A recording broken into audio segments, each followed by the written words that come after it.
നമസ്കാരം, ഞാൻ Ajay Shankar, home and commercial interior consultant. Doctor ഇൻറ്റീരിയറിൻ്റെ പുതിയൊരു എപ്പിസോഡിലേക്ക് എല്ലാവർക്കും ഒരിക്കൽ കൂടി സ്വാഗതം. നമ്മൾ ഇന്ന് വന്ന് നിൽക്കുന്നത് ആക്സെൻറ്റ് കോട്ടിംഗ് എന്ന് പറയുന്ന പ്രസ്ഥാനത്തിലാണ്. നമ്മൾ കമ്മ്യൂണിറ്റി പോസ്റ്റ് ഇട്ടിരുന്നു പെയിൻറ്റിങ്ങിനെക്കുറിച്ച്, വീഡിയോ ചെയ്യുന്നതിനെക്കുറിച്ച്. ഒരു പെയിൻറ്റിങ് വീഡിയോ എന്ന് പറയുമ്പോഴത്തേക്കും നമ്മളൊരു വീട് ചെയ്ത എല്ലാവരും ചെയ്യുന്ന വർക്കാണ് പെയിൻറ്റിങ്. അതിൽ എക്സ്റ്റീരിയർ പെയിൻറ്റിംഗ് ഉണ്ട്, ഇൻറ്റീരിയർ പെയിൻറ്റിംഗ് ഉണ്ട്. പക്ഷേ പലർക്കും ഇത് ഏത് കോമ്പിനേഷനിൽ ചെയ്യണം, അല്ലെങ്കിൽ ഏതൊക്കെ ചെയ്യണം, ചെയ്യരുതാത്തത് എന്താണെന്നുള്ളതിനെക്കുറിച്ച് കൃത്യമായിട്ട് അറിയത്തില്ല. അങ്ങനെ ഒരു വീഡിയോ 2 പാർട്ടായിട്ടാണ് ചെയ്യുന്നത്, ഇന്നിറങ്ങുന്നത്. പിന്നെ അടുത്ത ദിവസം തന്നെ ഇതിൻ്റെ കണ്ടിന്യൂഷനായിട്ട് ഇതിൻ്റെ സെക്കൻഡ് പാർട്ടും വരും. നിങ്ങൾ പൂർണ്ണമായിട്ട് മുഴുവൻ കണ്ടിരിക്കുക. നിങ്ങൾ ചെയ്യേണ്ട ഒരു പ്രധാന കാര്യം, എനിക്ക് നിങ്ങൾ ചെയ്തു തരേണ്ടത്, 1, നിങ്ങൾ ലൈക്ക് ചെയ്യുക, 2, നിങ്ങൾ നല്ല കമൻ്റ് ഇടുക. നമ്മുടെ എല്ലാ സബ്സ്ക്രൈബേഴ്സിനുമായിട്ട് ഒരു മികച്ച ഓഫർ ആക്സെൻറ്റ് കോട്ടിങ് മുന്നോട്ട് വയ്ക്കുന്നുണ്ട്. അതായത് വീട് പെയിൻറ്റ് ചെയ്യാൻ പോകുന്ന എല്ലാവർക്കുമായിട്ട്. അപ്പോൾ ഇതുപോലുള്ള മികച്ച വീഡിയോസ് വരുന്ന ചാനലായിരിക്കും ഡോക്ടർ ഇൻറ്റീരിയർ. അതുകൊണ്ട് തന്നെ നിങ്ങൾ സബ്സ്ക്രൈബ് ചെയ്യുന്ന കാര്യം കൂടി ഒന്ന് പരിഗണിക്കുക. അപ്പോൾ നമ്മളിപ്പോൾ ഇരിക്കുന്നത് ആക്സെൻറ്റ് കോട്ടിംഗ് എന്ന പ്രസ്ഥാനത്തിൻ്റെ ഓണറിൻ്റെ ഒപ്പമാണ്, അനന്ത് ബ്രോ. നമസ്കാരം. അതായത് ഞാൻ ആദ്യം ഇൻട്രൊഡക്ഷനിൽ പറഞ്ഞതുപോലെ ഒരു പെയിൻറ്റ് ചെയ്യുമ്പോഴത്തേക്ക് എന്തൊക്കെ കാര്യങ്ങൾ ശ്രദ്ധിക്കണം എന്നുള്ളത് പൂർണ്ണമായിട്ടും ഈ വീഡിയോയിലൂടെ നമുക്ക് മനസ്സിലാക്കി കൊടുക്കാൻ പറ്റും അല്ലേ? ഓക്കെ, അപ്പം നമുക്ക് സ്റ്റാർട്ട് ചെയ്യാൻ പയ്യാം. ഒന്ന് ഇൻട്രൊഡ്യൂസ് ചെയ്യാതെ, സ്വന്തം സ്ഥലം കോട്ടയം പാലായാണ്. നമുക്കിവിടെയുള്ള പ്രസ്ഥാനത്തിൻ്റെ പേരും കൂടെ, പ്രസ്ഥാനത്തിൻ്റെ എന്തൊക്കെയാണ് അതിനകത്ത് വരുന്ന? ആക്സെൻറ്റ് കോട്ടിംഗ് എന്ന് പറയുന്ന ഒരു ടോട്ടൽ പെയിൻറ്റിംഗ് സൊല്യൂഷൻ ഫേമാണ്.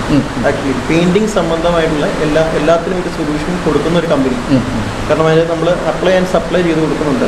അതുപോലെ തന്നെ നമുക്ക് ആക്സെൻറ്റ് കോട്ടിംഗ് കൂടാതെ തന്നെ പെയിൻറ്റ് ഡീലർഷിപ്പ് ഉള്ള വേറൊരു കമ്പനി കൂടെ ഉണ്ട്. അതിനകത്ത് പെയിൻറ്റ് സപ്ലൈ നമ്മൾ അതിനകത്ത് ചെയ്യുന്നുണ്ട്. ആക്സെൻറ്റ് കോട്ടിംഗ് ടോട്ടലി ഒരു അപ്ലൈ ആൻഡ് സപ്ലൈ ഒരു കമ്പനിയായിട്ടാണ് നമ്മൾ ചെയ്ത് കൊടുക്കുന്നത്. എന്താണ് യഥാർത്ഥത്തിൽ പെയിൻറ്റ് എന്ന് പറയുന്നത്? പെയിൻറ്റ് അപ്ലൈ ചെയ്യുന്ന രീതി, അതിനെക്കുറിച്ചൊന്ന് പറയാമോ? വളരെ ചെറിയ എത്ര തരം എന്നൊക്കെയാണ്? നമുക്ക് ശരിക്കും പെയിൻറ്റിൻ്റെ അകത്ത് നമ്മൾ ഏറ്റവും കൂടുതൽ വ്യൂവേഴ്സ് എനിക്ക് തോന്നുന്നു അവർക്ക് കൂടുതൽ അറിയാവുന്ന ഒരു സെക്ഷൻ ഡെക്കറേറ്റീവ് സെക്ഷനാണ്. അതെ, ഡെക്കറേറ്റീവ് സെക്ഷനിലുള്ള കാര്യങ്ങൾ പറയുകയാണെന്നുണ്ടെങ്കിൽ ഒരു വീടിന് ശരിക്കും പറഞ്ഞു കഴിഞ്ഞാൽ ഏറ്റവും നല്ലൊരു തുണി പിടിപ്പിക്കുക എന്ന് പറയുന്ന സെക്ഷനാണ് പെയിൻറ്റിംഗ് എന്ന് പറയുന്നത്. ഏറ്റവും കൂടുതൽ ഒരു 50 to 60% നമുക്ക് ലേബർ കോസ്റ്റ് വരുന്നത് പുട്ടി വർക്കിലാണ്. അപ്പോൾ ആ പുട്ടിയിലാണ് ശരിക്കും നമ്മുടെ ഫിനിഷിങ്ങും വരുന്നത്. ഏത് വീടിൻ്റെ ഫുൾ ഫിനിഷിങ് പുട്ടി വർക്കിലാണ് വരുന്നത്. ആദ്യകാലത്ത് സ്നോസോ ആയിരുന്നു, പിന്നെ അത് വേറെ കുറച്ച് ഡിസ്റ്റംബർ മാറി ഇപ്പോൾ എമൽഷൻസ് ആയി, അങ്ങനെ ഘട്ടം ഘട്ടമായി പോയി. ഇപ്പം നമ്മൾ കുറച്ച് അഡ്വാൻസ്ഡ് ആണ്. പുട്ടി ആപ്ലിക്കേഷൻ ചെയ്യുമ്പോൾ നമുക്ക് ഇപ്പം മാർക്കറ്റിൽ അവൈലബിൾ ആയിരിക്കുന്ന എല്ലാ കമ്പനികളുടെ പുട്ടിയും വൈറ്റ് സിമെന്റ് ബേസ്ഡ് പുട്ടിയാണ്. അപ്പം നമുക്കതിന് മുമ്പോടിയായിട്ട് പ്രൈമറുകളോ വൈറ്റ് സിമെന്റോ കൊടുക്കേണ്ടതായിട്ടുള്ള ആവശ്യം വരുന്നില്ല. പിന്നെ ചിലയിടത്ത് ഭയങ്കര റഫായിട്ടുള്ള രീതിയിൽ തേക്കും. അങ്ങനെയുള്ള സിറ്റുവേഷൻസിൽ നമ്മൾ ഒരു കോട്ട് പ്രൈമർ സജസ്റ്റ് ചെയ്യാറുണ്ട്. നോർമൽ പ്രൈമർ, സാധാ പ്രൈമറുകൾ മതി. ബഡ്ജറ്ററി ആയിട്ട് മതി എന്നുണ്ടെങ്കിൽ വൈറ്റ് സിമെന്റ് ബേസ്ഡ് പുട്ടിയാണ് ഇപ്പം വരുന്നത്. അത് നമ്മൾ ഡയറക്റ്റ് ആയിട്ട് 2 കോട്ട് കൊടുക്കുകയാണ് ചെയ്യുന്നത്.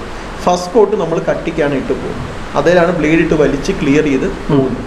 അപ്പോൾ അതിലാണ് നമ്മൾ തിക്നെസ് കയറ്റുന്നത്. രണ്ടാമത്തെ കോട്ട് എന്ന് പറയുന്നത് നമ്മൾ ആ ബ്ലേഡിൻ്റെ ആ പാടുകളും കാര്യങ്ങളും എല്ലാം ലെവൽ ചെയ്ത് ക്ലിയർ ചെയ്ത് ചെയ്യുവാണ് പോകുന്നത്. എന്നിട്ട് നമ്മൾ പേപ്പർ പിടിച്ച് 2 കോട്ട് ഇട്ട് കഴിഞ്ഞ് ട്യൂബ് ലൈറ്റ് വെച്ച് പേപ്പർ പിടിച്ച് ക്ലിയർ ചെയ്ത് ഫിനിഷ് ചെയ്ത് പോവുകയാണ് നമ്മൾ ആദ്യത്തെ സെക്ഷൻ എന്ന് പറയുന്നത്.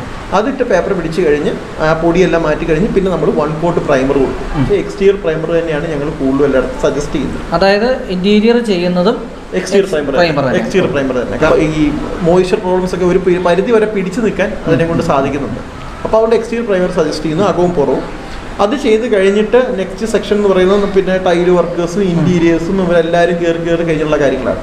അപ്പോൾ അത് കഴിഞ്ഞ് ടൈലിടും. ടൈലിൻ്റെ ഇടയ്ക്കുള്ള സ്കേർട്ടിങ്ങുകളെല്ലാം നമ്മൾ പുട്ടിയിട്ട് പോയി കഴിഞ്ഞ് നമ്മൾ ഫസ്റ്റ് കോട്ട് എമൽഷൻസ് അടിക്കും. ഫസ്റ്റ് കോട്ട് എമൽഷൻസ് യൂസ് ചെയ്ത് കഴിഞ്ഞിട്ട് ലൈറ്റുകളൊക്കെ ഇല്ലേ, അപ്പോൾ ആ ലൈറ്റുകളും കാര്യങ്ങളും എല്ലാം മുഴുവൻ വന്നു കഴിഞ്ഞ് കഴിഞ്ഞാൽ ആ ലൈറ്റിൻ്റെ ഏരിയ ഒന്നോടെ നമ്മൾ സ്പോട്ട് ചെയ്യും. കാരണം വളവുകളോ എന്തെങ്കിലും ആനിലേഷൻസ് ഒക്കെ ഉണ്ടെന്നുണ്ടെങ്കിൽ അതൊക്കെ ഒന്ന് ക്ലിയർ ചെയ്ത് ഫിനിഷ് ചെയ്ത് അതിൻ്റെ മുകളിലൊന്ന് പ്രൈമർ ടച്ച് ചെയ്തിട്ട് last coat emulsions full finish ചെയ്ത് കൊടുത്ത് ഇറങ്ങി പോകുള്ളൂ. ശരിക്കും ഇതാണ് ഇതിന്റെ പ്രൊസീജിയർ വരുന്നത്. ഒരു പെയിന്റിംഗ് എന്ന് പറഞ്ഞാൽ ശരിക്കും പറഞ്ഞാൽ ഇപ്പൊ ഈ പറഞ്ഞ ഒരു പ്രോസസ്സാണ് നമ്മൾ ഈ എമൽഷൻ ബേസിലുള്ള വരുന്ന പെയിന്റിംഗ് എന്ന് പറയുന്നത്. ഇതാണ് 2 coat putty, 1 coat primer, 2 coat emulsion. അപ്പം 3, 2, 5 കോട്ടാണ് ടോട്ടൽ വന്ന് ക്ലിയർ ചെയ്ത് പോകുന്നത്. ഇതൊരു വാട്ടർ ബേസ്ഡ് ആയിട്ടുള്ള പ്രൊഡക്റ്റ് ആണല്ലോ പെയിന്റ്. ഇതിന്റെ പ്രപ്പോർഷൻ എങ്ങനെയാണ്, മിക്സിംഗ് പ്രപ്പോർഷൻ എങ്ങനെയാണ്? അത് ഓരോ മെറ്റീരിയലിനും ഓരോ പ്രൊപ്പോർഷൻസ് ആണ് വരുന്നത്. അത് മെറ്റീരിയലിനെ ഡിപ്പെൻഡ് ചെയ്തിട്ടാണ് എല്ലാം ഇരിക്കുന്നത്. നോർമൽ ആയിട്ടുള്ള ഒരു എമൽഷൻസ് എന്ന് പറയുന്നത് ഏതൊരു ഡ്രമ്മിലും എന്ന് പറഞ്ഞാൽ 20 ലിറ്റർ ഡ്രമ്മ് വാങ്ങിക്കുമ്പോൾ അതിൻ്റെ പ്രൊപ്പോർഷൻസ് അതിനകത്ത് എഴുതിയിട്ടുണ്ട്. ഓൾമോസ്റ്റ് 30% വരെ വെള്ളം ചേർക്കാം എന്ന് പറഞ്ഞാൽ 20 ലിറ്റർ ഡ്രമ്മിൻ്റെ അകത്ത് 6 ലിറ്റർ വരെ വെള്ളം ചേർക്കാം എന്ന് പറയുന്നുണ്ട്. എന്നാൽ പർട്ടിക്കുലർ ആയിട്ടുള്ള ചില പ്രൊഡക്റ്റുകളിൽ 30-40% പറയുന്നുണ്ട്. എന്നാൽ പ്രീമിയം പ്രൊഡക്റ്റുകളുണ്ട്, ഇപ്പം ലക്ഷറി ബേസ് ആയിട്ടുള്ള എമൽഷൻസ്, അങ്ങനെ കുറച്ച് സെക്ഷൻസ് ഉണ്ട്. പക്ഷെ അതിലൊക്കെ നമ്മൾ ചില സെക്ഷനിൽ പറയുന്ന ഓൾമോസ്റ്റ് 10% മാത്രമേ ഉള്ളൂ. മാക്സിമം 2 ലിറ്റർ വരെ വെള്ളം ചേർക്കാം. ചില 1 ലിറ്റർ വരെ, കാരണം അത് ലൂസ് ചെയ്യാൻ വേണ്ടി മാത്രമായിട്ട് 4 തൊട്ട് 5 ലിറ്റർ വരെ വെള്ളം ചേർത്ത് കഴിഞ്ഞാൽ നമുക്ക് അതൊന്ന് ലൂസ് ചെയ്ത് കിട്ടും. അപ്പോൾ ആ ഒരു ഫിലമെന്റ് തിക്നെസ്സിൽ തന്നെ നമുക്ക് എമൽഷൻസ് കറക്റ്റായിട്ട് കൊടുത്ത് പോകാനും പറ്റും. എത്ര തരം പെയിന്റുകളുണ്ട്? ഞാൻ എക്സ്റ്റീരിയർ ഇന്റീരിയറും അതിന്റെ ഇത് ചേർത്ത് തന്നെ ചോദിക്കുന്നത്. എല്ലാ കമ്പനികൾക്കും വളരെ കോമൺ ആയിട്ടുള്ളത് ഒരു 4 തരം ഇന്റീരിയറും ഒരു 4 തരം എക്സ്റ്റീരിയറുമാണ് കൂടുതലും ഉള്ളത്. അതിൽ 4 തരം എന്ന് പറയുന്നത് ഒരെണ്ണം എന്ന് പറയുന്ന ഒരു 3000 രൂപ റേഞ്ച് വരുന്ന ഒരു എക്സ്റ്റീരിയർ എമൽഷൻ ആണെന്നുണ്ടെങ്കിൽ അടുത്ത തരം വരുന്ന ഒരു 4-5 രൂപ റേഞ്ച് വരുന്നതായിരിക്കും. പിന്നെ വരുന്ന ഒരു 6-7 രൂപ റേഞ്ച് വരുന്നതായിരിക്കും. പിന്നെ 9 ഉണ്ട്, 12,000 രൂപ വരെ, അങ്ങനെ 15,000-20,000 രൂപ വരെ വില വരുന്ന എമൽഷൻസ് നമ്മുടെ മാർക്കറ്റിൽ ഇപ്പം അവൈലബിൾ ആണ്. അതേ സെയിം സിറ്റുവേഷൻ തന്നെയാണ് ഇന്റീരിയറിന്റെ കാര്യങ്ങളിലും കുറച്ചും കൂടെ വിലക്കുറവായിരിക്കും. ഇന്റീരിയർ എപ്പോഴും എനിക്ക് ഒരു കാഴ്ചപ്പാട് ഒരു 2,000 രൂപ തൊട്ടൊക്കെ എമൽഷൻസ് മാർക്കറ്റിൽ അവൈലബിൾ ആണ്. ഇനി നമുക്ക് പെയിന്റിന്റെ ഒരു ഡ്യൂറബിലിറ്റി നമുക്ക് എങ്ങനെയാണ് ഇത് ചെയ്യാൻ പറ്റുന്നത്? ഡ്യൂറബിലിറ്റി നമ്മളിപ്പോൾ പറഞ്ഞ പോലെ തന്നെ ഓരോ തരങ്ങളുണ്ടെന്ന് പറഞ്ഞില്ല. എക്സ്റ്റീരിയേഴ്സിന് ഇപ്പം 2,000 ഉണ്ട്, 3,000 ഉണ്ട്, 5,000 ഉണ്ടെന്നൊക്കെ പറയും. ആ ഓരോ എമൽഷൻസിനും ഓരോ ഡ്യൂറബിലിറ്റി ആണുള്ളത്. മെയിനായിട്ടും ഈ 2,000 റേഞ്ച് 3,000 റേഞ്ച് എമൽഷൻസ് മാക്സിമം പോയി കഴിഞ്ഞാൽ ഒരു 1.5 കൊല്ലം 2 കൊല്ലം അതിൽ കൂടുതൽ നമുക്കൊരു ആൽഗയ്ക്ക് പ്രൊട്ടക്ഷൻ പറയാൻ പറ്റത്തില്ല. പിന്നെ അതിൻ്റെ നെക്സ്റ്റ് ലെവലിലുള്ള ഒരു 5,000 റേഞ്ച് വരുന്ന എമൽഷൻസ് ഒക്കെ ഉണ്ടല്ലോ, അതൊക്കെ ഒരു എല്ലാ കമ്പനികളുടെയും ഒരു 3 ഇയർ ആൻറ്റി-ആൽഗയ്ക്ക് ഒരു 3 ഇയേഴ്സും ഒരു 5 ഇയർ പെർഫോമൻസ് വാറണ്ടി എല്ലാ കമ്പനികളും കൊടുക്കുന്നുണ്ട്. ഒരുമാതിരിയുള്ള എല്ലാ ബ്രാൻഡുകളും തന്നെ കൊടുക്കുന്നുണ്ട്. അതിൻ്റെ നെക്സ്റ്റ് ലെവൽ എന്ന് പറയുന്നത് 7 ഇയർ വാറണ്ടി വരുന്നുണ്ട്. പിന്നെ 10 ഇയർ വാറണ്ടി വരുന്നുണ്ട്. 10 ഇയർ വരെയാണ് എല്ലാ കമ്പനികളും മാക്സിമം പെർഫോമൻസ് വാറണ്ടി പറയുന്നത്. പിന്നെ പെയിന്റിങ്ങിലോട്ട് വരുമ്പോഴത്തേക്കും ഏറ്റവും പ്രധാന സംഗതി ഇപ്പോൾ ഇതിനോട് നമ്മളിപ്പോൾ പറഞ്ഞതിനോട് തന്നെ ചേർത്ത് വായിക്കുകയാണ് ഫെയ്ഡ് ആവുന്നത്. അപ്പോൾ അങ്ങനെ ഫെയ്ഡ് ആവാത്ത രീതിയിലുള്ള പെയിന്റ് ഉണ്ടോ? ഇനി അതല്ല, നമുക്ക് ഫെയ്ഡ് ആവാതെ എങ്ങനെ ഇത് സംരക്ഷിച്ച് നിർത്താൻ പറ്റും? ആൻറ്റിയാൽക്ക് വന്ന് കഴിയുമ്പോഴാണ് ഈ ഫെയ്ഡ്നെസ് ഒക്കെ ഭയങ്കരമായിട്ട് ഉണ്ടാകുന്നത് വീടുകൾക്ക്. അപ്പോൾ അതിൻ്റെ മെയിനായിട്ടുള്ള കാര്യം എന്ന് വെച്ചാൽ നമ്മൾ അതിൻ്റെ മെയിൻ്റെനൻസ് നമ്മൾ തന്നെ നേരെ ചെയ്യുന്നില്ല എന്നുള്ളതാണ് എൻ്റെ ഒരു കാഴ്ചപ്പാട് എപ്പോഴും ഉണ്ട്. കാരണം എന്ന് വെച്ച് കഴിഞ്ഞാൽ നമ്മൾ അധികം ഒന്നും പറയുന്നില്ല. ഒരു 18 മാസം കൂടുമ്പോൾ, ഒരു 1.5 കൊല്ലം കൂടുമ്പോൾ ഒന്ന് വാഷ് ചെയ്തെങ്കിലും ഒന്ന് ക്ലിയർ ചെയ്യണം.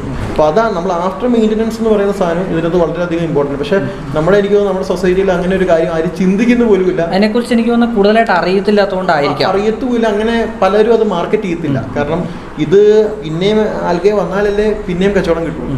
എൻ്റെ കസ്റ്റമേഴ്സിനോട് നമ്മൾ ചെയ്തു പോകുന്നിടത്ത് എല്ലായിടത്തും ഞങ്ങളെല്ലാം കഴിയുമ്പോൾ ഒരു ഇതുപോലത്തെ ഒരു ഓറിയന്റേഷൻ ക്ലാസ് നമ്മൾ വീട്ടുകാർക്ക് കൊടുക്കും. ഈവൻ ഏറ്റവും കൂടുതൽ ഞങ്ങൾ കൊടുക്കുന്ന വുഡിന്റെ സെക്ഷനിലാണ്. ഈ വുഡിൽ നമ്മൾ MRF പോലുള്ള കാര്യങ്ങൾ ചെയ്തു. MRFിനൊക്കെ 900 രൂപ 800 രൂപയൊക്കെ ലിറ്ററിന് വിലയുണ്ട്. ഇപ്പം ഈ 1000 രൂപ കൊടുത്ത് ഇത്രയും വലിയ കാര്യങ്ങൾ ചെയ്തിട്ട് എൻ്റെ വുഡ് 3 കൊല്ലം കഴിയുമ്പോൾ പോയി, 4 കൊല്ലം കഴിയുമ്പോൾ പോയി എന്ന് പലരും കംപ്ലൈൻറ്റുകൾ ഇഷ്ടംപോലെ സൈറ്റുകളിൽ നമ്മൾ കേൾക്കാറുണ്ട്. അതും ഈ മെയിൻ്റെനൻസിൻ്റെ പ്രോബ്ലമാണ്. കാരണം നമ്മുടെ വീട്ടിലൊരു ക്ലീനിങ്ങിന് ഒരു ചേച്ചിയുണ്ട്, അല്ലെങ്കിൽ ആരെങ്കിലും ഉണ്ടെന്നുണ്ടെങ്കിൽ നമ്മൾ ആദ്യത്തെ ഒരു 6 മാസം വീടിന് ഭയങ്കര നമ്മൾ കെയർ കൊടുക്കും.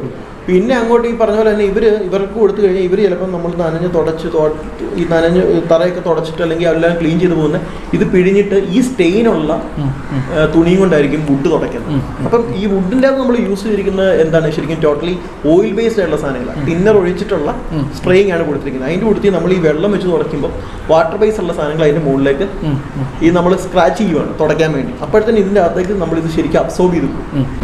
അപ്പോൾ എല്ലാവരും ചോദിക്കുന്ന ഒരു കാര്യം എന്ന് വെച്ചാൽ മഴയത്ത് ഇതിൻ്റെ അത് കൊള്ളുന്നില്ല. പക്ഷെ മഴയത്ത് നമ്മൾ ഡയറക്റ്റ് കൊള്ളുന്നതും നമ്മൾ വെള്ളം സ്ട്രെയിൻ ചെയ്ത് തുടയ്ക്കുന്നതും തമ്മിൽ ഭയങ്കരമായ വ്യത്യാസമുണ്ട്. അതുപോലെ ഈ വുഡിൽ കൂടുതലും കംപ്ലൈൻറ്റ് ഉണ്ടാകുന്നത് ഇങ്ങനത്തെ മെയിൻ്റെനൻസ് നേരെ ജീവ അല്ലാത്തത് കൊണ്ടാണ്. അപ്പോൾ അത് കറക്റ്റായിട്ട് ചെയ്ത് പോയി കഴിഞ്ഞ് കഴിഞ്ഞാൽ നമുക്ക് അതിന് ശരിക്കും ഹൈഡ്രജൻ പെറോക്സൈഡ് എന്ന് പറയുന്നൊരു സാധനം കിട്ടും. വളരെ തുച്ഛമായ വിലയുള്ളൂ. ഒരു 6 മാസം കൂടുമ്പം അതിട്ടിട്ടൊന്ന് നമ്മൾ തുടച്ചിട്ട് ഈ വുഡിൽ മുഴുവൻ ക്ലിയർ ചെയ്ത് കൊടുത്തു കഴിഞ്ഞാൽ പകുതി ഫംഗസ് വുഡെ പിടിക്കില്ല. അതായത് ഇത്രേ ഉള്ളൂ. നമ്മൾ പെയിൻറ്റ് ചെയ്യുന്നതൊപ്പം തന്നെ അതിൻ്റെ മെയിൻ്റെനൻസ് ഇപ്പോൾ 1.5 വർഷം കൂടുമ്പോഴും 2 വർഷം കൂടുമ്പോഴും മെയിൻ്റെനൻസ് കൃത്യമായിട്ട് നടത്തിക്കൊണ്ടിരിക്കുക, വൃത്തിയാക്കിക്കൊണ്ടിരിക്കുക. അതാണ് ഈ ഒറ്റ വഴി. അതാണ് ശരിക്കും പറയുന്നത്. അപ്പോൾ നമ്മുടെ ക്ലൈമറ്റിന് യോജിച്ച എക്സ്റ്റീരിയർ ആൻഡ് ഇന്റീരിയർ പെയിന്റ് ഏതൊക്കെയാണെന്ന് ഒന്ന് പറയാമോ? ഞാൻ പേഴ്സണലി സജസ്റ്റ് ചെയ്യുന്നത് എന്താണെന്ന് വെച്ച് കഴിഞ്ഞാൽ എക്സ്റ്റീരിയർ യൂസ് ചെയ്യാനാണെന്നുണ്ടെങ്കിൽ മിനിമം ഒരു 5 ഇയർ പെർഫോമൻസ് വാറണ്ടി തരുന്ന എല്ലാ ബ്രാൻഡുകളും. ഇപ്പം ഓരോരുത്തർക്കും ഓരോ സജഷൻസ് ഉണ്ടാവും. 5 ഇയർ തൊട്ടേ 5 ഇയർ 7 ഇയർ 10 ഇയർ അത് അവനവൻ്റെ പൈസയ്ക്ക് പറ്റുന്ന രീതിയിൽ 5 ഇയർ 7 ഇയർ 10 ഇയർ വരുന്നുണ്ട്. അത് എക്സ്റ്റീരിയർ യൂസ് ചെയ്യാവുള്ളൂ. ഇന്റീരിയറിൽ വരുമ്പോൾ ഇന്റീരിയറിലും ഈ പറഞ്ഞ പോലെ ഈവൻ നമ്മൾ മഴയൊന്നും അടിക്കുന്നില്ല, ക്ലീൻ ആയിട്ട് ട്രസ് വർക്കും ഒക്കെ ചെയ്ത വീടുകളാണെന്നുണ്ടെങ്കിൽ നമ്മൾ കോസ്റ്റ് കുറയ്ക്കാനായിട്ട് 3000 റേഞ്ചിൻ്റെ ഇതാണെങ്കിൽ നമുക്ക് കൊടുക്കാം. ഈവൻ കിച്ചൺ ഏരിയ, റൂംസ് അങ്ങനെയുള്ള ഏരിയയിൽ കൊടുക്കാം. ഇനി അഥവാ അതല്ല അതിനേക്കാളും കൂടി കുറച്ചും കൂടി ഷീനുള്ള ടൈപ്പ് വാഷബിൾ ആയിട്ടുള്ള എമൽഷൻസ് ഉണ്ട് ഇന്റീരിയറിൽ. ആ വാഷബിൾ എമൽഷൻസ് ആണ് കൊടുക്കാൻ ഉദ്ദേശിക്കുന്നുണ്ടെങ്കിൽ അത് ഗോൾഡിന് കൊടുക്കുക. സീലിങ്ങിന് എന്തൊക്കെ പോയാലും സീലിംഗ് എമൽഷൻ എന്ന് പറയുന്നത് തന്നെ സെപ്പറേറ്റ് നമുക്ക് കിട്ടും, വിലക്കുറവ് അതിന്. അതിന് നല്ല വിലക്കുറവാണ്. മറ്റുള്ള എമൽഷൻസിന് നോക്കുമ്പോൾ അതിനേക്കാൾ 50% റേറ്റ് കുറവായിരിക്കും. കാരണം അവിടെയൊക്കെ നമുക്ക് സേവ് ചെയ്യാം. അങ്ങനെയുള്ളിടത്ത് ഈ സീലിങ്ങിനൊക്കെ ഇത്ര കൂടിയത് പോയി ഒരു 5000-ന് 4000-ന് അടിക്കാൻ ഒരിക്കലും സജസ്റ്റ് ചെയ്യുന്നില്ല. അതിനൊക്കെ പോയിട്ട് 2500-ന് 3000-ൻ്റെ ഒക്കെ കിട്ടും. അതൊക്കെ സീലിംഗ്. കാരണം സീലിംഗ് ആരുമായിട്ടൊരു ബന്ധമില്ലാത്തൊരു സംഭവമാണ്. നമ്മൾ ജസ്റ്റ് ഒരു 2 കോട്ട് എന്തെങ്കിലും അടിച്ച് പോകത്തേ ഉള്ളൂ. അപ്പോൾ ആ സീലിംഗ് എങ്ങനെ കൊടുക്കാൻ പറ്റും, സ്റ്റോർ റൂമുകൾക്ക് എങ്ങനെ കൊടുക്കാൻ പറ്റും, അങ്ങനെയുള്ള അത് മെയിനായിട്ടുള്ള മെയിനായിട്ടുള്ള ഹോള്, ഡൈനിങ് ഹോള്, അല്ലെങ്കിൽ നമ്മുടെ മാസ്റ്റർ ബെഡ്റൂം, അങ്ങനെയുള്ള ഏരിയയിലൊക്കെ പ്രീമിയം ലെവലിലേക്ക് നമുക്ക് ചെയ്യണമെന്നുണ്ടെങ്കിൽ ഒരു വാഷബിൾ ആയിട്ടുള്ള എമൽഷൻസ്. അതിൽ വാഷബിൾ എന്ന് പറയുന്നത് ഒരു മിനിമം 4000 റേഞ്ചൊക്കെ വരും കേട്ടോ. അപ്പോൾ 4000 ആ റേഞ്ച് വരുന്ന തൊട്ട് അത് 12,050, ഒരു 12,000 തൊട്ട് 15,000 രൂപ വരെ വില വരുന്ന ഇന്റീരിയർ എമൽഷൻസ് മാർക്കറ്റിൽ അവൈലബിൾ ആണ്. കോമ്പൗണ്ട് വാളും ബോർഡേഴ്സും അതുപോലെ തന്നെ ബോർഡറുകളിലും നല്ല എമൽഷൻസ് മസ്റ്റായിട്ടും. അത് ബോർഡറുകളിൽ നമുക്ക് ആവശ്യം വന്നാൽ 2-3 ലിറ്റർ അല്ലെങ്കിൽ 4 ലിറ്ററൊക്കെയാണ് ഒരു ബോർഡേഴ്സിന് ആവശ്യം വരുന്നത്. ബോർഡേഴ്സിൽ ഏറ്റവും കൂടുതൽ ഈ പൊടിയും ആൽഗയൊക്കെ വന്ന് പെടുന്ന ഒരു സംഭവമാണ്. അപ്പോൾ അവിടെ ഏറ്റവും പ്രീമിയം അടിച്ച് ഏറ്റവും ഹൈലി വാഷബിൾ ആയിട്ടുള്ള ഹൈലി ഫിലമെന്റ് തിക്നെസ് ഉള്ള എമൽഷൻസ് കൊടുക്കാനാണ് ബോർഡേഴ്സിൽ സജസ്റ്റ് ചെയ്യുന്നത്. നമ്മളിപ്പോൾ ഒരു വൈറ്റ് ബേസ് കളറായിട്ട് തിരഞ്ഞെടുക്കുകയാണ്. അപ്പോൾ അങ്ങനെ അത് എക്സ്റ്റീരിയറിലോട്ടൊക്കെ വരുമ്പോഴത്തേക്കും ഇപ്പം നമ്മൾ കണ്ടിട്ടുണ്ട് ഡാർക്ക് കളർ യൂസ് ചെയ്യുന്നവരുണ്ട്, അതുപോലെ ഇച്ചിരി ലൈറ്റ് കളർ യൂസ് ചെയ്യുന്നവരുണ്ട്. അതങ്ങനെ ഒരു നിയമമുണ്ടോ പെയിൻറ്റിങ്ങിന്? അങ്ങനെ ഒരു നിയമം ശരിയില്ല. അത് നമ്മൾ ചെയ്യുന്ന കസ്റ്റമറിൻ്റെ ഇഷ്ടം. ഫാമിലി എല്ലാവരും കൂടെ ഇരുന്ന് അവർ ചിലപ്പം വൈഫിന് മക്കൾക്കൊക്കെ ഓരോ ഇഷ്ടങ്ങൾ കാണും, അല്ലെങ്കിൽ മറ്റുള്ള കുറേ വീടുകൾ കാണുമ്പോൾ ഒരു ഇഷ്ടങ്ങൾ കാണും. ഇപ്പം നമ്മൾ ആ പ്രീമിയം ആർക്കിടെക്ട്സിൻ്റെ പ്രോജക്റ്റുകൾ എടുത്തു കഴിഞ്ഞ് കഴിഞ്ഞാൽ അവരൊരിക്കലും ബോർഡേഴ്സ് കൊടുക്കുന്നില്ല. അവർ ട്രസ് വർക്കുകൾ കറക്റ്റ് ചെയ്തിട്ട് ആ സിംഗിൾ ഷെയ്ഡ് ഫേസിൽ പോവായിരിക്കും ചെയ്തു പോകുന്നത്. ഇല്ല കൂടിപ്പോയി കഴിഞ്ഞാൽ ഇപ്പോൾ സ്റ്റോൺ ക്ലാഡിങ്ങും അങ്ങനെയൊക്കെ ചെയ്ത് ഫിനിഷ് ചെയ്ത് പോകും. പിന്നെ പഴയ വീടുകൾക്ക് ബോർഡർ കൊടുക്കുന്നതും ഉണ്ട്.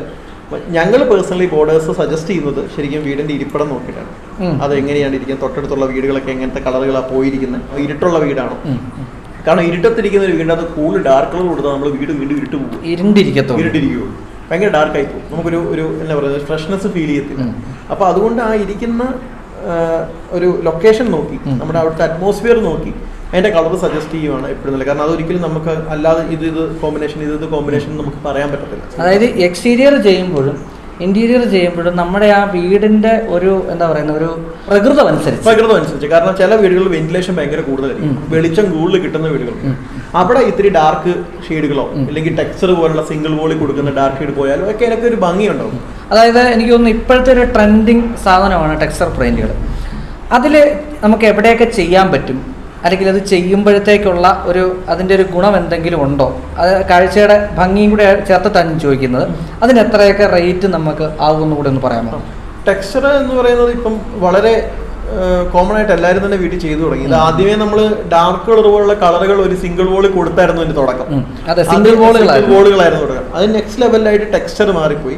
ടെക്സ്ചറിനോടൊപ്പം തന്നെ പിന്നെ കുറെ പേര് വാൾപേപ്പർ എന്ന് പറഞ്ഞ സാധനം കൂടെ മാർക്കറ്റിൽ ഞാൻ അതും കൂടെ ഒന്ന് ചോദിക്കാനായിട്ട് വരികയായിരുന്നു അടുത്തതായിട്ട്. വാൾപേപ്പർ എന്ന് പറഞ്ഞൊരു സംഭവമുണ്ട്.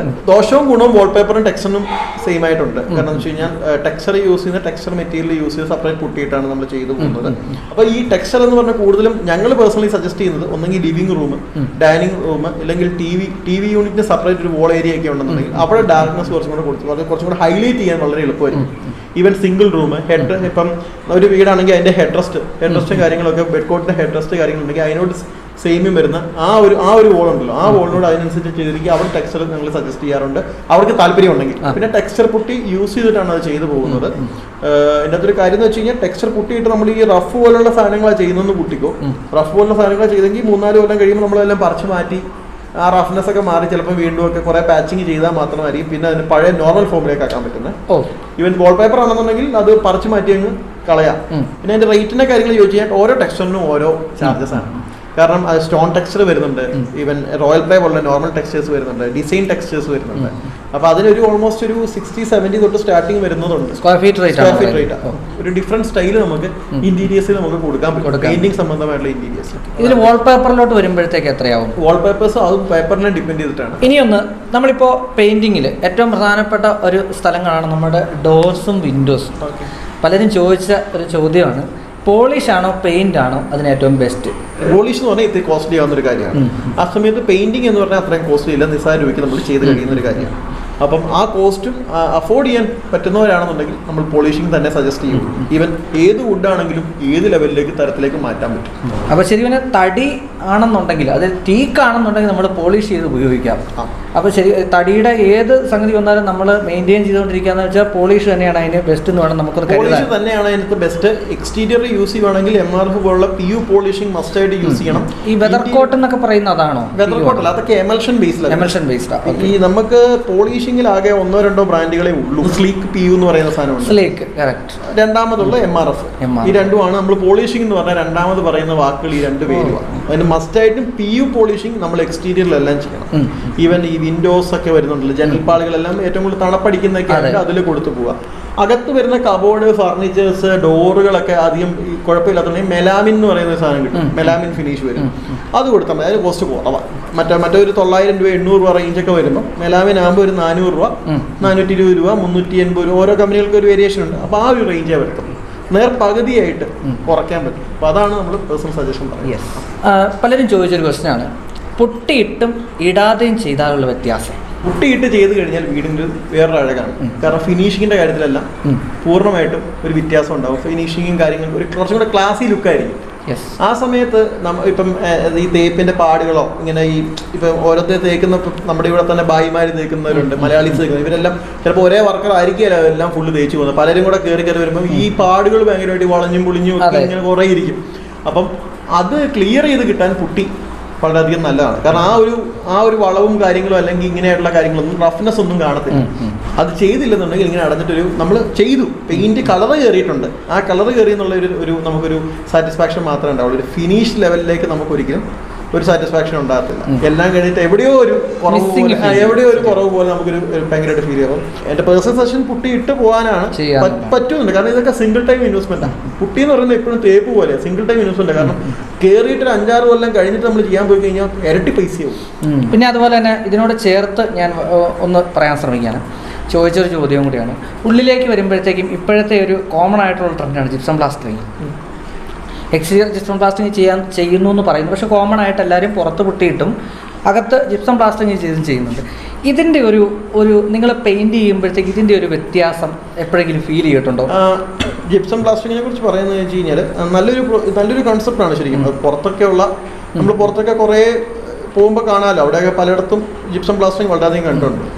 അപ്പം തണുപ്പിൻ്റെ ഈർപ്പമുള്ള ഏരിയയിൽ ഞാൻ അങ്ങനെ സജസ്റ്റ് ചെയ്യില്ല.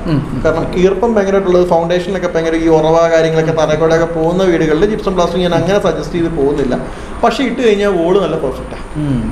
നമ്മൾ തേപ്പ് ചെയ്യുന്നതിനേക്കാട്ടിലും പെർഫെക്റ്റ് ആയിരിക്കും. കാരണം എന്ന് വെച്ചാൽ ക്ലാസ് ഫിനിഷ് എന്ന് പറഞ്ഞാൽ വേറെ ലെവൽ ഫിനിഷ് ആയിരിക്കും ജിപ്സം പ്ലാസ്റ്റർ. നമുക്ക് വേറൊരു കോട്ടും അടിക്കാതെ വേറെ കോട്ടൊന്നും ഡയറക്റ്റ് ആയിട്ട് നമുക്ക് പോകാം. വേറെ പുട്ടിയുടെ ഒന്നും ആപ്ലിക്കേഷൻ വരുന്നില്ല. കാരണം കട്ട കെട്ടിക്കഴിഞ്ഞ് തേപ്പിൽ ഡയറക്റ്റ് ആയിട്ട് പോകാണല്ലോ ജിപ്സം പ്ലാസ്റ്ററിംഗ് എന്ന് പറയുന്നത്. അപ്പോൾ കറക്റ്റ് ആയിട്ട് നമുക്ക് ചെയ്ത് പോകാൻ പറ്റും. ഇപ്പോൾ ഈ എക്സ്റ്റീരിയൽ ജിപ്സം പ്ലാസ്റ്ററിംഗ് ഇല്ല, എക്സ്റ്റീരിയൽ നമ്മൾ യൂസ് ചെയ്യുന്ന ഇതേ സാധനം തന്നെ ഇറങ്ങിയിട്ടുണ്ട്, കോഴ്സ് പുട്ടി. ജേക്കൊക്കെ ഉണ്ട്. ഇപ്പോൾ എനിക്ക് തോന്നുന്നത് ജേക്ക് ആദ്യമേ അത് കോഴ്സ് പുട്ടിന്ന് കൊണ്ട് നമ്മുടെ നാട്ടിൽ വരുന്നത് 40% കോസ്റ്റ് ഫ്രീ മീൻസ് കോസ്റ്റ് നമുക്ക് ലെസ് ആക്കാൻ പറ്റും. കാരണം പിന്നെ ടൈം കൺസംഷനും ഭയങ്കര കുറയ്ക്കാൻ പറ്റും. 20 ലക്ഷം രൂപയ്ക്കും 25 ലക്ഷം രൂപയ്ക്കും അല്ലെങ്കിൽ 15 ലക്ഷം രൂപയ്ക്ക് വീട് തീർക്കുന്നവർക്ക് ഒരു പക്ഷേ ഈ ജിപ്സം പ്ലാസ്റ്ററിംഗ് കോഴ്സ് പുട്ടി അവർക്ക് വളരെയധികം യൂസ്ഫുൾ ആയിരിക്കും, അവരുടെ മീൻസ് പൈസ സേവ് ചെയ്യാനായിട്ട്. അതുപോലെ തന്നെ നമുക്ക് ഈ ഫിനിഷിങ്ങിൻ്റെ കാര്യത്തിലേക്ക് വരുമ്പോഴും ഈ ജിപ്സം പ്ലാസ്റ്ററിംഗ് പോലുള്ള സാധനങ്ങൾ പക്ക ഫിനിഷ് കൊടുക്കാൻ ഇപ്പം വളരെയധികം നല്ലതാണ്. കാരണം പ്രീമിയം വീടുകൾ 5000-നും 10,000 സ്ക്വയർ ഫീറ്റ് വരുന്ന പല വീടുകളും ഇപ്പോൾ ജിപ്സം പ്ലാസ്റ്ററിംഗ് ചെയ്ത് പോകുന്നുണ്ട്. അവർക്ക് പൈസ ഇല്ലാഞ്ഞുകൊണ്ടൊന്നുമല്ല, അവർക്ക് പൈസ എല്ലാം ഉണ്ടായിട്ട് അവർ തേക്കാതെ കറക്റ്റായിട്ട് പോകുന്നു വെച്ച് കഴിഞ്ഞാൽ അവർക്ക് ആ ഒരു ഫിനിഷിങ് കിട്ടാൻ വേണ്ടിയാണ്. പിന്നെ തണുപ്പ് ഈർപ്പം നോക്കുക എന്നുള്ളത് മാത്രമേ ജിപ്സത്തിനകത്ത് പറയുന്നുള്ളൂ. ഇല്ലെന്നുണ്ടെങ്കിൽ നല്ലൊരു കോൺസെപ്റ്റ് തന്നെയാണ്. കാരണം പുതിയ കോൺസെപ്റ്റുകൾ വന്നാലല്ലേ നമുക്ക് ഒരു ചേഞ്ചസ് വന്നു തുടങ്ങുള്ളൂ. കാരണം കൺസ്ട്രക്ഷനൊക്കെ ആണെങ്കിൽ കോസ്റ്റ് ഭയങ്കരമായിട്ട് കൂടി വരും. ഇങ്ങനെയുള്ള കോൺസെപ്റ്റുകൾക്ക് എപ്പോഴും മാർക്കറ്റിൽ നല്ല ഇതുണ്ടെന്നാണ് എൻ്റെ ഒരു പ്രതീക്ഷ. അപ്പോൾ നമ്മുടെ ഒന്നാമത്തെ ചാപ്റ്ററോടെ നമ്മൾ അവസാനിപ്പിക്കുകയാണ്. കാര്യം എന്താണെന്ന് വെച്ചാൽ ഇത് 2 ചാപ്റ്ററിൽ തീരുന്ന ഒരു പ്രൊജക്റ്റാണ്. കാരണം ഒരു പെയിൻറ്റിങ്ങിനെ കുറിച്ച് പറയുമ്പോഴത്തേക്കും നമ്മളതിനെ പൂർണ്ണമായിട്ട് തന്നെ പറഞ്ഞു കൊടുക്കേണ്ടി വരും, അല്ലേ? ഒരു 5 മിനിറ്റിലോ 10 മിനിറ്റിലോ തീരുന്ന ഒരു കേസല്ല, ആൻസർ പറയാൻ പറ്റത്തില്ല. അപ്പോൾ അതുകൊണ്ടാണ് ഇത് തന്നെ ഇത്രയും ലെങ്തായത്.